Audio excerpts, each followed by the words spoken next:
All right, we've got two lessons today. 4.3 is going to be on parallel lines, and 4.4 is going to be on perpendicular lines. So let's go ahead and dive into that. Remember that parallel lines are two lines in the same plane that never intersect. And what we're going to do today is talk about converses.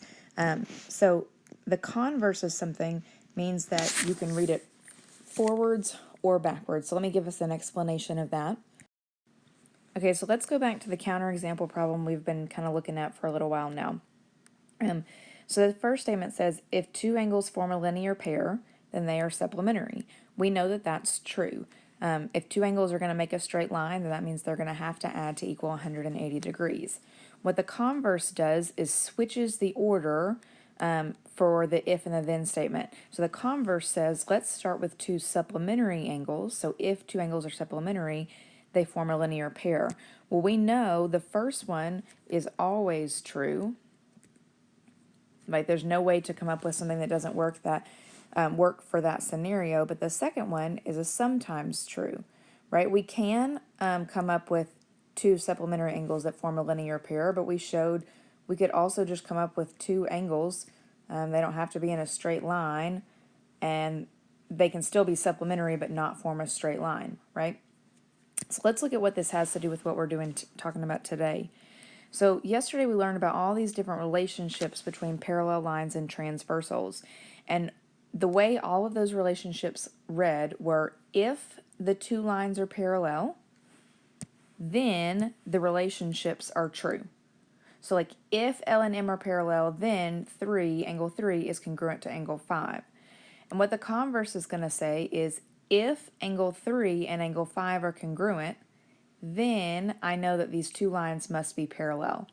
Think about it like a way to check. Like, if you were trying to come up with two parallel lines in the real world, the easiest way to check would be to make sure that the two angles were congruent that you thought they should be, and then that would prove that the two lines themselves were parallel like you intended them to be.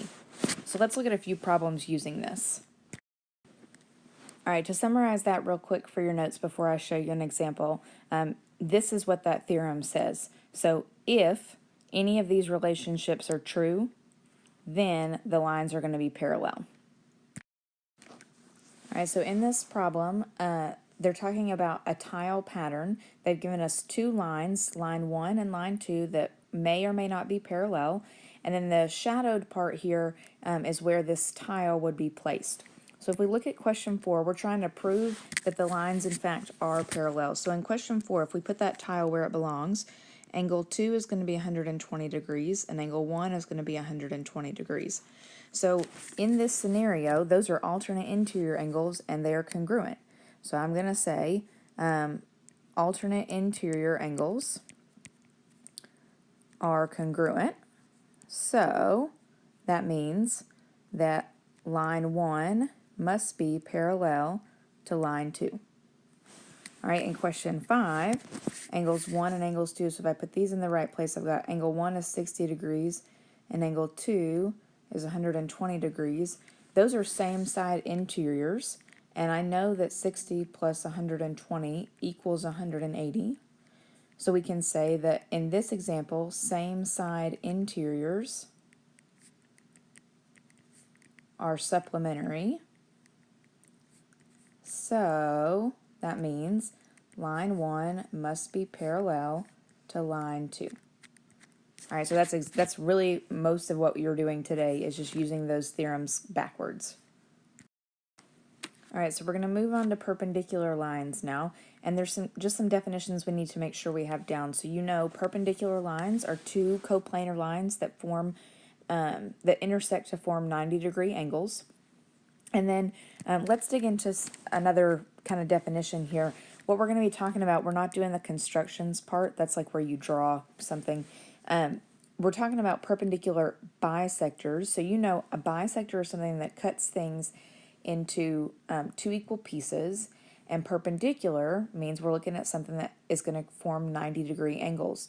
So if we do the perpendicular bisector for AB here, what we're looking for is some sort of line that, like a normal bisector, could cut like that and cut this into two equal pieces, but I need something that doesn't just cut it into two pieces, is also perpendicular. All right, and so if I draw, and this is not going to be perfect, all right, but if I draw a line, and we can call this line L, this direction, we can have a perpendicular, all right, so that's going to mean it's forming 90-degree angles, and it's going to cut AB into two equal segments. Now, if we think back to our transformations, there's some kind of cool things that are going to happen here.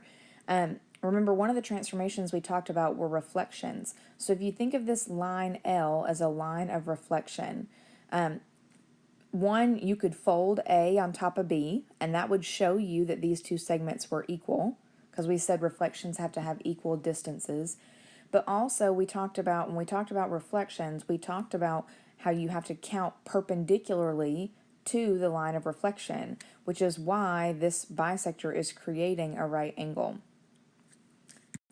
And so there's this really cool theorem that comes up with perpendicular bisectors, and the theorem says that if we put any point on line L, so I'm going to put this yellow point here, it's going to end up being an equal distance from the two endpoints of the segment itself. And if you remember, if you think about the reflection of that, that obviously should be true, because no matter where I put a point on this line, whenever I fold across this line of reflection, these two distances between the point and the line or the end point and the point that I'm creating are going to be equal distances on both sides, right? Think about that. Think about if you were folding that, you would be kind of like creating triangles, right? These segments would all be equal to one another. So let's see how that applies to a few different problems. All right, so if we look at this one example, based on just the way the figure is drawn, I already know that I have a perpendicular bisector. So segment KL is the segment I'm starting with.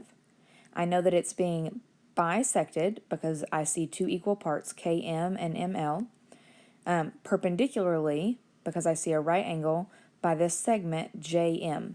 All right, so JM is the one that's cutting KL in half. So some things, if we think about this as a reflection, some things that we should notice, other things that we could make a note of.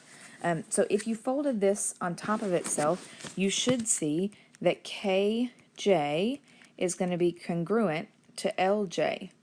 All right, these two segments are going to end up being congruent to one another because of how that reflection works. Also, so like I said, there's going to be a few things. Think about the angles that are going to match up. All right, we're going to have K and angle L. Those two angles are going to end up being on top of one another. So we can say that angle K is congruent to angle L, using reflections again, right? And then the last angle, I don't know if you can see it. I mean, obviously we know that KMJ, these two are congruent because they're both 90 degrees, but there's another neat one that we don't necessarily see right away, and that is KJM. So notice if we trace right here KJM, it's going to map on top of MJL. So we can mark that these also end up being congruent to one another. Angle KJM is congruent to angle LJM. And all of this is because you have a perpendicular bisector, and we're using this idea of reflections, since we know reflections are one of our rigid motion transformations. So tomorrow we're going to use both of these ideas about parallel and perpendicular lines to solve a handful of different types of problems. So make sure you've got notes ready for tomorrow.